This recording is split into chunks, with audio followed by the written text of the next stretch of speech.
Is the Toronto real estate market going to crash in 2025? Well, it doesn't really look like it with what just happened in February. Prices are actually going up and inventory is also going up. What's going on here? Well, let's take a look at this chart right here. You can see in February that our inventory, which is this blue bar here, has gone up month over month. The orange bar here, which represents sales, is basically flatlining right now. It's going up slightly month over month, but not too much. The red line here is what's really interesting. You could see that in January, we had an average price in Toronto for about $1 million, and now it's gone up to $1.1 million. So if sales are staying the same, inventory is going up, but the average price is going up, what's really going on? Well, we're gonna dive into that right now. But my name is Dennis Oldo, your Toronto realtor, and I'm making this YouTube channel to help you out as much as possible. So if you would like to get a free instant home evaluation, check out my site right here, ontariocheckyourhomevalue.ca, and just type in your address. You'll get an instant home evaluation sent to your email. Yes, I will probably just give you a call to see how you like the site and what you thought about the instant home valuation, but it'll be friendly, I promise. And if you want to go ahead and book a Calendly meeting with me right here, we could have a 30-minute one-on-one conversation, chat about the market and what your goals are and how I can help you. Both of the links to these are in the description below. And if you're watching from your TV, feel free to pause the video here. You can scan this QR code and it'll take you directly to that home evaluation site. So let's take a look at this chart below. It's basically the same thing as the previous bar graph, but in numerical value. So if you wanted to pause the video here, you could and take a look at the rest of the numbers. But what I wanted to point out is right here, the new listings volume. This month we're at 5,200 new listings, a slight increase over last month, but this time last year, we actually have 13.4% new listings. Now, the transaction volume or sales, we're at 1,600 compared to last month's 1,400. So we are seeing a slight increase this year, and it's only February. However, last year at this same time, we had 22% more. So inventory is going up. Sales is not where it should be. Yet if you look at the average price, we're at 1.1 million, and last month we were at 989,000. Now, what I think that this is from is a lot of people have been getting out of the market. There's been a lot of transactions which have been terminated, but also at the same time, there's a lot of people in Toronto are not buying those tiny condos anymore. Those tiny condos represent a much lower average sales price. So if people aren't purchasing those and everyone else is still purchasing at the same rate, let's say a semi-detached for 1.2 million, then our average price is going to increase. So the Toronto market has obviously slowed down a ton. If we look at last year's February, we had 2.6 months of inventory. This year's February, we're at 4.56, indicating a much slower market. We could also see that our inventory itself is a lot higher. We have 8,100 units of housing remaining at the end of the month compared to last year's 5,700. However, February did pick up just a little bit. We're heading into the spring market now, so we might get a bit more into the seller's territory. Right now, we are still at a balanced market, which is great. If you're a buyer and you have the cash flow, you have tons of great options to choose from. Here's a summary of the market watch from February. Now keep in mind, this is not Toronto specific like the rest of this video. It's more of a general outlook on all of Ontario almost. Basically whatever the Toronto Real Estate Board covers, which by now is a vast majority of Ontario. I'm gonna read this. If you wanna read it at your own pace, feel free to pause the video and continue to do so. Otherwise, grab a cup of coffee and listen up. Homebuyers continue to benefit from substantial choice in the Greater Toronto GTA resale market in February 2025. Home sales last month were down in comparison to the same period last year, while listing inventory remained high, providing substantial negotiating power for homebuyers. Many households in the GTA are eager to purchase a home, but current mortgage rates make it difficult for the average household income to comfortably cover monthly payments on a typical property. Fortunately, we anticipate a decline in borrowing costs in the coming months, which should improve affordability. On top of lingering unaffordability concerns, homebuyers have arguably become less confident in the economy. Uncertainty about our trade relationship with the United States, which is a really big thing going on right now, there's so much politics in the air, has likely prompted some households to take a wait-and-see attitude towards buying a home. If trade uncertainty is alleviated and borrowing costs continue to trend lower, we could see much stronger home sales activity in the second half of this year. We've already seen a little bit of an increase right now, and I suspect that's going to continue into the spring market. GTA Realtors reported 4,037 home sales through TREB's MLS system in February 2025. down by 27.4% compared to February 2024. Now, keep in mind again, this is for the entire GTA. Toronto is a bit of a stronger market right now. New listings in the MLS system amounted to 12,000, up 5.4% on a seasonally adjusted basis. February sales were down month over month compared to January 2025. The benchmark price was down 1.8% year over year in February 2025. The average selling price, $1,084,000, was down 2.2%. Once again, this is for the GTA. We just saw that Toronto specifically is actually increasing in price. So if you're in Toronto and you're thinking about selling your home, don't be too afraid of everything, of what everyone's talking about in the market right now. Everything is very market dependent. And not only is Toronto a bit of a separate case, but every single section in Toronto itself and every community in Toronto has its own little market going on. So if you really want to get down to the nitty gritty with me, I can look up specific stats for your exact neighborhood and we can go over what the actual market is doing in your neighborhood. So go ahead. And if that's interesting to you, send me a text or a call or whatever, it doesn't matter. Book that Calendly link or just send me an email and we'll go through it. As I was mentioning, if you just take a look at this chart here, this is just for Toronto. The average price in February went up 3.3% year over year.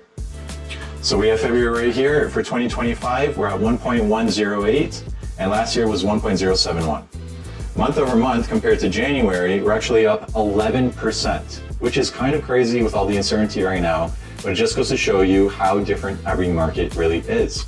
So going back to the stats for Toronto, we can obviously tell once again that, yeah, the market is kind of slowing down in terms of sales, but prices are still going up. So this is basically the same thing in numerical value. There's a little bit more KPIs to look at here. Feel free to pause the video once again. The only thing that I like here more is that we could actually look at the median days on market. So February 2025, we have 18 days on market as a median.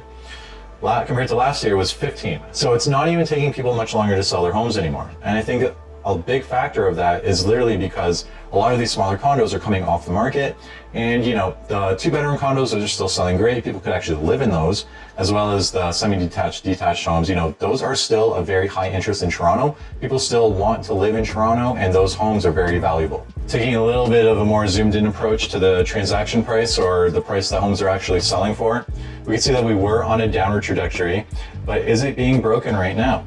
Well, it's too early to tell. As you can see, that people thought maybe in the middle of summer last year, things were finally starting to rebound. But then obviously we had the winter slowdown. Winter's over now though, and we are on the up pretty early on in the year. Usually you'll see more price increases around March, April, but we actually started all the way in February. So there's a high chance that the spring market, we are going to rebound on prices, but inventory still remains high. So it is great for buyers. They have lots to choose from. Do I think that the prices will get as high as they were last year? Probably not. I think we're going to see it spike up a little bit and then remain flat for a while. And here's what I was talking about earlier on why I think the price actually went up. This is a bar graph representing different property types and how they sold, how many units of them sold. So purple, you know, we're living in Toronto. Condos are a big part of Toronto development. Majority of sales in Toronto are condos. So purple represents all the condos. And the dark blue here, which is the next biggest selling factor, is detached homes. So as you can see last year, condos were still selling like crazy, even though people were talking about, you know, nobody's buying condos anymore, nobody wants condos anymore. Clearly the data shows otherwise. However, this year, things did slow down for condos a lot. And you can see from January, this February, and December, not too many of them sold. So it does make sense as to why the average price has increased. This next chart here is the same thing, but it's representing new listings. Tons of condos are still coming on the market, but if we go back, not many people are buying them.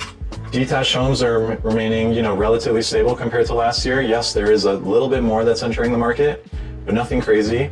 And if we go back, you can see that detached homes are still selling roughly around the same units as they were last year. And if we take a look at this chart, these are active listings, what's currently on the market. So the previous one was new listings, what's entering the market that month. And this one is the total inventory we have per property type in Toronto. Condo apartments are skyrocketing. Now, there was a dip down here and you might have thought, well, looks like things are actually selling. Well, it turns out that there's just been a ton of suspensions and terminations on condos as they were sitting around too long and the owners wanted to pull them off the market and probably wait for spring where we're going to see another big influx in listings for condos coming up. Now let's take a look at the active listings by price range. This is to further prove my point a little bit here. The blue once again is condos and then the yellow is detached homes. So What's on the market right now are a ton of condos in the $500,000 to $600,000 price range, as well as the $400,000 to $500,000, and those are obviously going to be more of your studios. People really don't want to buy studios anymore, not even investors, because people have finally realized you can't really live in a shoebox. Now, if you go down to the $2 million plus range, yes, we do have a lot of detached right now on the market, but some of them are actually selling, and that's probably what's raising our average price for the month. This chart right here is going to show you exactly what I was talking about with a lot of terminations coming on the market. So you can see the blue represents the total listings that have entered the market for that month, So you can see down here, the blue is what remains at the end of the month for total listings. So there was a period from last year to this year of 72,000 new listings. 4,000 of those were suspended. 8,000 of those were expired, meaning that the contract that the agent had with the client went over, and then they took the listing off because they couldn't sell. There was 27,000 transactions, so those are things that actually sold. But here's the kicker. Look at the terminations, 30,000. More people were terminating their listing than there was selling. That goes to show you why we have such an influx of inventory. And even with over half of the transactions being terminations, we're still left over with 3,000 more housing units for supply than we were last year. So taking a look here at this chart, which shows the months of inventory, we can see all the way in 2023 now, we're at around 3 months of inventory, which is still a seller's market. Usually 1 to 3 months is around sellers, 4 to 7 is balanced, and then 7+ is a buyer's market. Clearly the market has been slowing down. As this number goes up, it means that we have more inventory left than what people are buying. Things are not as bad as they were in July. However, the year is still early, and we could get back to that number, but I do think that things are starting to stabilize a little bit more. Now, I don't think we're gonna get back to the months of inventory as we did in July 2024, just because the people who are selling those condos, like the 1-bedrooms, they have been reducing their price a lot. So they are moving just a little bit, just enough to keep the balanced market. And then we could break it down a little bit further here. Once again, this is just gonna go to show you how condos in Toronto, they've not been selling very well. But other things like semi-detached and townhouses, they're still a hot commodity. If you look at semi-detached over here, we're at 2 months supply of inventory. If you're trying to sell your semi right now in Toronto, now is a good time. Same goes for townhouses. We're at maybe 2.5 months of inventory. Still a seller's market for townhomes. Even detached, it's not too slow there whatsoever. It is on the rise a little bit, but it's still a seller's market. Now take a look at condos. We're at 4.5. We're basically entering the balanced market, but with the trajectory that we're on, it's a bit of a lagging indicator because not too many people still want those condos. So the months of inventory should still keep on increasing. It is a buyer's market for condos. If you're looking to get into the condo market, it is a great time to start shopping around. You've got plenty of options available to you. Moving along here, we can see the benchmark price index for the city of Toronto. Now I'm just going to talk about the averages right here for the entire city of Toronto. Obviously, Toronto is made up of so many different sections. You can see W01 all the way through E01, and my screen cut off there. It keeps on going down to like E08 or something like that. I cannot go through each and every one of these with you on this video. It would be a 2-hour-long video. And within each of these sections, there's communities. So each of these sections has maybe 3 to 5 communities to break it down even further. Like I said before, if you want to go over that together, great, we can. Otherwise, we're just going to talk right now about the averages. You see single family detached, the benchmark price now was 1.6 million. We dropped down 2% year over year, but just scroll down, different areas of Toronto. Let's take a look here. CO1 is actually up 4%. Every market is different. Single family attached here, which is just another word for semi-detached, is at 1.278 million. It's actually up 1% year over year. Take a look at every different area though. W02, which is the Etobicoke, up 13% in that community. And then you keep on going down, you have another place here, Central 02, minus 8.94%. Every single one of these zones is basically its own market. We have to dive deeper, but we don't have the time for that right now. Townhomes are at 878,000, they're up 1.29%. And condos, apartments, is at 674%, which is down 3%. Once again, every area is different. You might be thinking, I have a condo, I can't sell it right now. Well, if you have a condo in a Etobicoke area, you've probably made more money this year than you have last year, so you should be good to go. And once again here, we're just taking a look at the average prices for this year compared to last year. I just wanted to show this page here because it's a little bit easier to look at for some people, but it shows the average listing days on market. We looked at the median before, but the average is just going to go to show you 29 days on average. You know, that's actually, that's good. That's a normal market. It's gone are the days where, you know, in 2018-19, you'd be selling a home in less than 24 hours. Those were hectic times. I remember when I would be out in the street on midnight talking to different agents who are all trying to buy the same house. It was crazy times. But yeah, last year was at 26 days on market. You know, not much of a difference here, not much. And we're actually at 101% sale price over listing price. I don't really like looking at this stat. As a lot of people know, listing price doesn't really mean anything. You got to really do your research on the home and see what the comparables are. Any agent can list a house at $700 when the real value is $1,000. Obviously, I'm paraphrasing here. You're never going to buy a house for $700 in Toronto. You might get a dog home. That's about it. Okay, so now we're going to break it down a little bit further into the property types. This is what really matters here. Every type of property is different. Every community is different. So you got to really dive into the stats here. February 2025. You can look at the detached properties, how many sales they had. Go ahead and pause this video, guys, if you want to actually look at these numbers. It's a little bit redundant for me to keep on repeating everything here. This is mostly just for you guys. You get to see a lot of cool stats here. And if you want me to email this over to you, feel free to send me a text or an email just requesting it. So once again, if you want to get the instant home evaluation for your property, feel free to just go to this website. It's in the link below. I'll even put up the QR code once again for you. There you go. You can scan this QR code. It'll take you right to that home valuation page. You just type in your address, your name, your phone number. You do have to put a real phone number because I do get a lot of people who kind of just use this tool to keep on checking updates and everything. And it got a little bit spammy. So go ahead, type it in. You'll get an instant evaluation to your email address. Like I said before, I'll probably just give you a quick call just to check in, see how you liked it, what you thought of the number, and then we could go from there. Now, I did want to show this as well. We're actually looking at 5 years of data over here. You can see it once again, this is just for Toronto, but we basically flatlined in price since 2023. Yeah, there's been ups and downs, but that's mostly seasonality. But if you look all the way back at 2020, you know, almost 2021, this was basically the peak of the market here from mid 2020 to 2022. Prices have come down dramatically since then. Yeah, they've rebounded a little bit and now we're starting to flatline. I do think prices are going to continue to flatline, maybe just slightly edge lower as we go on, as inventory keeps on piling up, but there hasn't been too much of a difference from the last 2 years. All right, guys, if you made it this far into the video, I really appreciate you. Go ahead and drop a house emoji below so I know that you're here all the way.